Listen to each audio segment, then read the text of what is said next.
ሁለት እህቶቻችን ታግተው እነሱን እህቶቻችን ለማስለቀቅ ቤት ድረስ ገብተን የነበረው ሰጣ ገባ በጣም ያሳዝናል።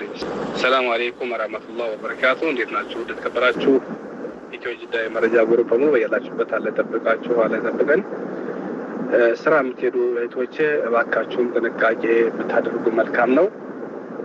እኔ ሀይቀተን በአሁኑ ሰዓት ላይ ማንኛውን አምነን ስራ ሄደን መስራት እንዳለብንም ግራ እያጋባናለሁ።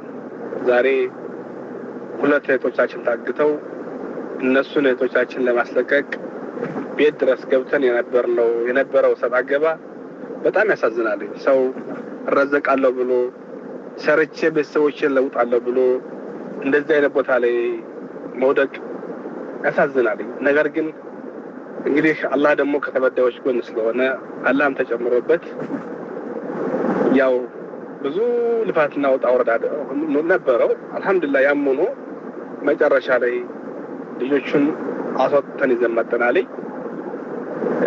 እና ስራ ስትሄዱ የምትሄዱበትን ሹጋ ቤቱን ይማራልን። ሰላም ወራህመቱላሂ ወበረካቱ። መካቢያንተማሉ ልጆቹ ትልቅ ውለታ ነው ያላችሁት። ይማራውን ሰውራችሁ ያዙ። ከሰዎች ጋር ሲዋሩ ስንተኛ ዶር እንደሆነ የቤቱን ቁጥር ሲነጋገሩ ወደ ቀኝ ወደ ግራ የሚለውን እባካችሁን ያዙ። በሰላም ወጥተዋል ያዙ። ዛሬ ግን አንዳንድ ጊዜ ስለሆነ ያው እንግዲህ ጥሩ ነው ማለት ጥሩ ነው። እነሱ ወደፊት ትምህርት ይሆናቸዋል ማለት ነው።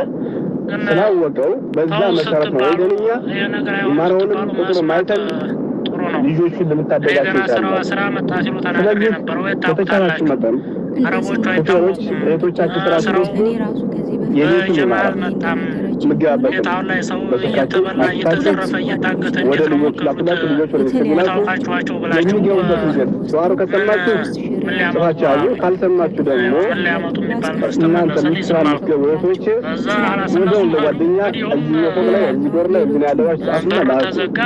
እኔ አሁን ቤት ቦታ ለሚገባ ማይገባ ያፈራል። እኔ ግን ደጋግሜ የታውቃችሁ ነው የምትቀሩት ምን ሊያመጡ የሚባል መልስ ነው የተመለሰልኝ። እና አይታችኋል እንግዲህ የኪሳቸውን ብር ተወስዶ ጀዋላቸው ተወስዶ ተሰብሮ ሌላም ብር ክፍያው ተከፍሏቸው ነው ልጆቹ የወጡት።